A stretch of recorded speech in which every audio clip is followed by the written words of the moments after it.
Since 1993, the Jurassic Park franchise has been a pop culture phenomenon for multiple generations, and now with the release of Jurassic World Dominion, the 6-film saga has come to a close. At least for now. So with 3 Jurassic Park films and 3 Jurassic World films, how do they stack up against each other from worst to best?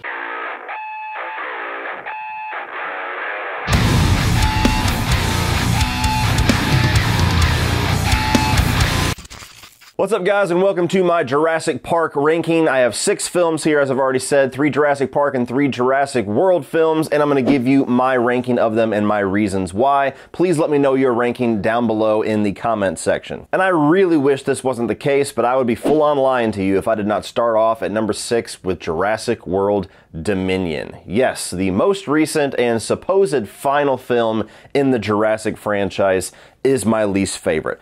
It's not garbage, it's not unwatchable, it's a perfectly fine, passable, dumb, fun 2.5 hours of escapism. But for the concept that they set up at the end of the last film for this final chapter where dinosaurs are now living among us on Earth, and how are humans going to struggle to coexist with these quite literal monsters that are out in their world, that entire concept just gets shoved to the side in this movie, and instead we're talking about these giant locusts that have been genetically modified and are now eating all of the plant supplies and the wheat supply in the world, and it's this weird, ultra convoluted, complicated plot to get all of our original characters and our Jurassic World characters together.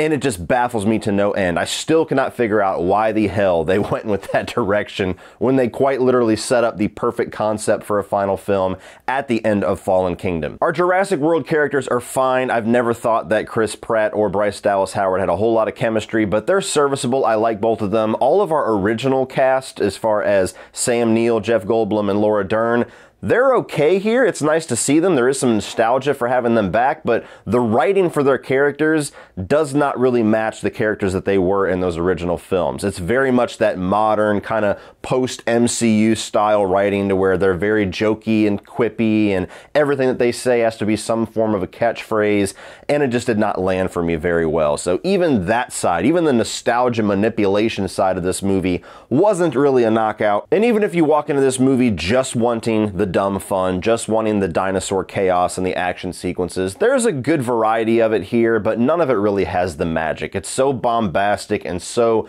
huge in scope that it doesn't really have the tension or have the awe-inspiring reaction that we had from the first couple films in this franchise. Coming in just above that at number 5 is Jurassic World Fallen Kingdom. Now, I did not like this movie at all when I first saw it in theaters. When I rewatched it yesterday, I softened to it a little bit. Maybe it's because I was so disappointed in Dominion, but I did like the haunted house aspect that we get in the back half of this movie, where you got this mansion with all these dinosaurs in cages and the Indoraptor is running around like this monster in the house.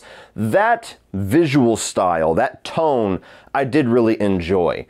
I did feel like a lot of the same things I said about Dominion does apply to this movie, though. The magic is not really there. The chemistry is certainly not really there with the main co-stars, but I do like seeing them. I do like Chris Pratt and Bryce Dallas Howard.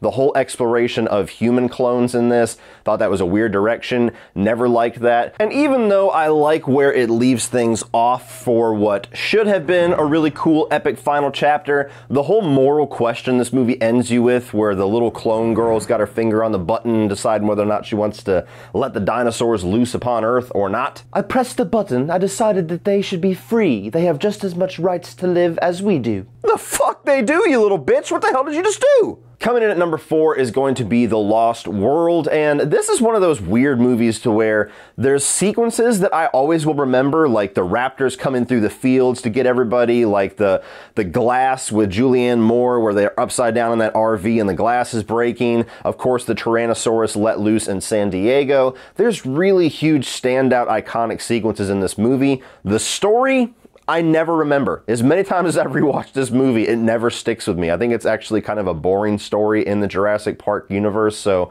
this, I could understand why this would probably be some people's bottom, because it's not as bad as some of the movies below it, but it's certainly less memorable than some of the movies below it. So I don't know. It's one of those weird middle things. I like it, but I don't like it. And as much as I love Jeff Goldblum, as much as I love him in the role of Dr. Ian Malcolm, I think that character services much better as a supporting character and in moderation than as somebody that actually can lead a story. Coming in at number 3, probably an unpopular pick, but Jurassic Park 3. Now, I totally agree with every single thing you're about to tell me. Yes, the whole raptor dream sequence is a little bit silly. Yes, this is the shortest movie in the franchise. Yes, at this point, it's just a B monster movie.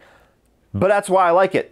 It's fun. It's a very entertaining movie. It's a very quick experience. If I want just a quick little enjoyable Jurassic Park experience, I actually grab this one more times than some of the other movies because it's just a 90-minute little fun thrill ride. The characters are fun. There's some good written humor here. I like the way that they utilize Sam Neill in this story about saving this kid from Site B. And I like all of the new dinosaurs we get here. This was the first time we saw the pterodactyls. I like the Spinosaurus as kind of the big monster of the movie. So despite the fact that this is much more of a low-hanging fruit style Jurassic Park film, I think that Joe Johnston actually executes that very well. So I have a lot of fun with this movie. Coming in at number 2 is going to be Jurassic World. Now, there is some dumb logic in this movie. This is certainly much more of a silly blockbuster than Jurassic Park was ever intended to be.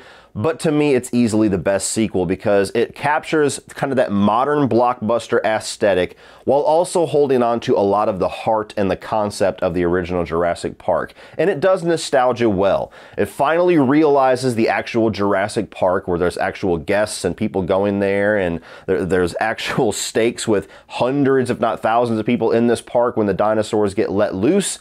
You also have the whole modernization thing about kids that aren't really all that excited to see dinosaurs, which is very funny when you say it out loud, but when you realize how distracted we are as a society nowadays, it's really not that far-fetched.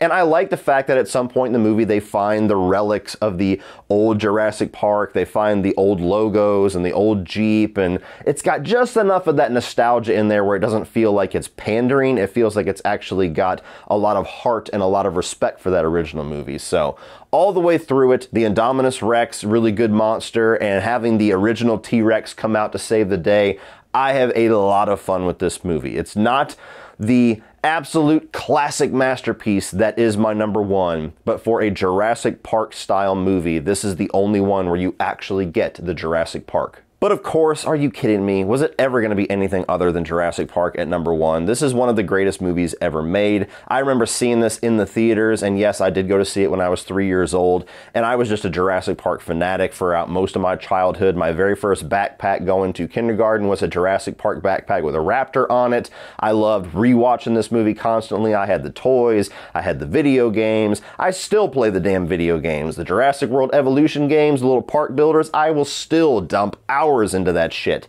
Jurassic Park is one of those great classic blockbusters where they have this really great concept that comes from a novel, but Steven Spielberg brilliantly has these huge, awe-inspiring, iconic moments while never losing sight of the story or the characters, or keeping things small scale enough to where the magic isn't lost with all the visual noise. You think about all the biggest action sequences in this movie, the T-Rex swiping around at one car, most of which you only see its eye or its nose kind of knocking it back and forth.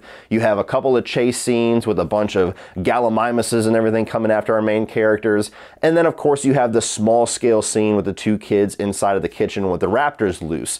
And so this is a movie that never really loses sight of how small-scale spectacle can really, really leave its mark on people. And so this is a film that even decades later, people will still say is one of, if not Steven Spielberg's best. And it kicked off this huge generation-spanning franchise that I seriously doubt is ended at Jurassic Park Dominion. We'll see another one. We'll see a reboot here within 10 years because this is just a timeless concept. Alright guys, that does it for this one. If you enjoyed this ranking, please click over here for my review of Jurassic World Dominion, as well as my playlist of recent horror franchise tier lists. So please check those out, like and share this video, and hit the subscribe button so you don't miss any videos in the future. Thank you guys for watching as always, and remember, opinions are like assholes, but that doesn't mean that you have to be.